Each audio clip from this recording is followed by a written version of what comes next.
manifeste pour la conscience, la protection et la responsabilité parentale. Il y a un moment où il faut oser le dire clairement. Notre société fabrique de la conformité, pas de la conscience. L'école, telle qu'elle fonctionne aujourd'hui, n'enseigne pas la liberté intérieure, la pensée critique, la souveraineté personnelle. Elle apprend surtout à obéir, à suivre la file, à devenir un mouton de panurge dans un système qui tourne sur lui-même.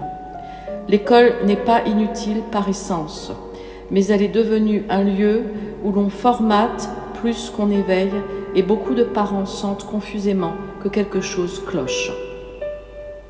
De plus, il y a aussi beaucoup de problèmes dans les écoles puisque nous retrouvons des enfants qui ont été malmenés par des gens engagés dans ces écoles-là. Voilà, donc ça c'est important aussi de le dire. Et les enfants doivent être protégés. Et les seules personnes qui puissent protéger les enfants, c'est les parents. Voilà, les parents doivent protéger leurs enfants et les parents doivent devenir responsables. Parce que maintenant, il est enfin temps que les parents deviennent responsables.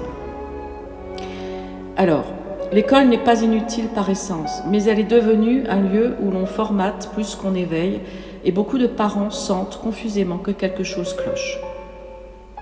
Un système qui tourne grâce à notre docilité. Si un jour, collectivement, les gens décidaient de ne plus nourrir la machine, ne plus accepter aveuglément les impôts injustes, les factures délirantes, les emplois qui enrichissent surtout les mêmes, toujours les mêmes, alors, oui, le système tremblerait. Mais tant que chacun reste dans sa zone de confort, rien ne change.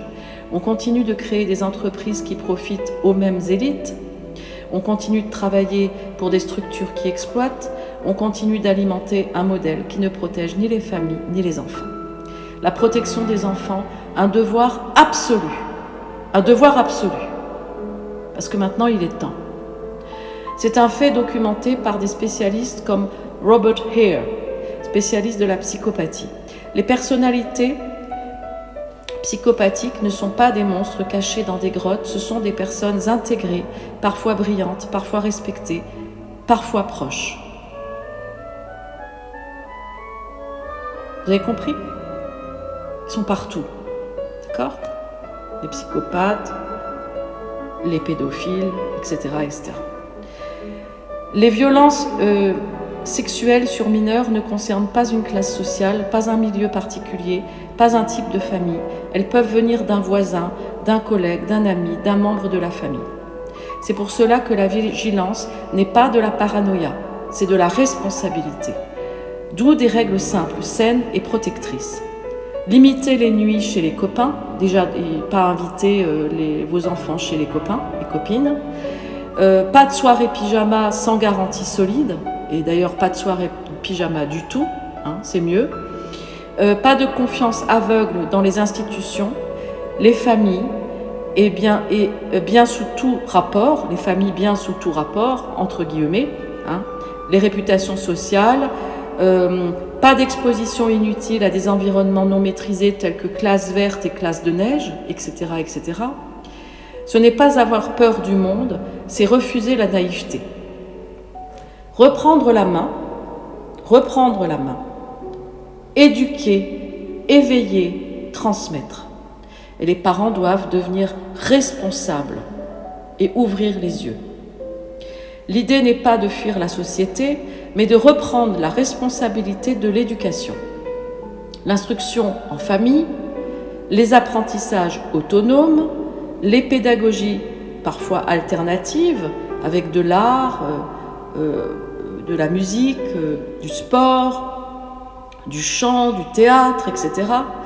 Tout cela existe, fonctionne et permet de créer des enfants plus conscients, plus solides intérieurement, plus libres, plus protégés, plus capables. Alors, des enfants plus conscients, des enfants plus solides intérieurement, des enfants plus libres, des enfants plus protégés, des enfants plus capables de penser par eux-mêmes, si on leur inculque les bonnes choses aux enfants. Parce que tout commence à l'intérieur. La conscience, la lucidité, la capacité de dire non, la capacité de dire non, la capacité de voir clair dans les manipulations, la capacité de se protéger et de protéger les siens. Le message final. Ce texte n'est pas un appel à la peur, c'est un appel à la lucidité, à la responsabilité, à la souveraineté parentale. Protégez vos enfants, éduquez-les vous-même autant que possible.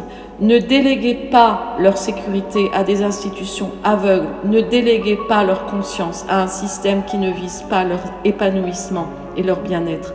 Ne déléguez pas leur avenir à des structures qui ne pensent qu'à se maintenir. Tout commence en vous. Tout commence par votre prise de conscience, tout commence par votre courage. Voilà.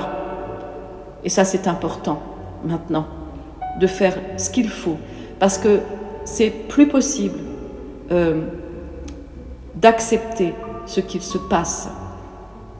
On ne peut plus, c'est fini. C'est un éveil mondial, un éveil mondial. Ça concerne tout le monde. La lumière est trop grande. Les mauvaises personnes ne peuvent plus se cacher. C'est terminé pour elles. Protégez vos enfants.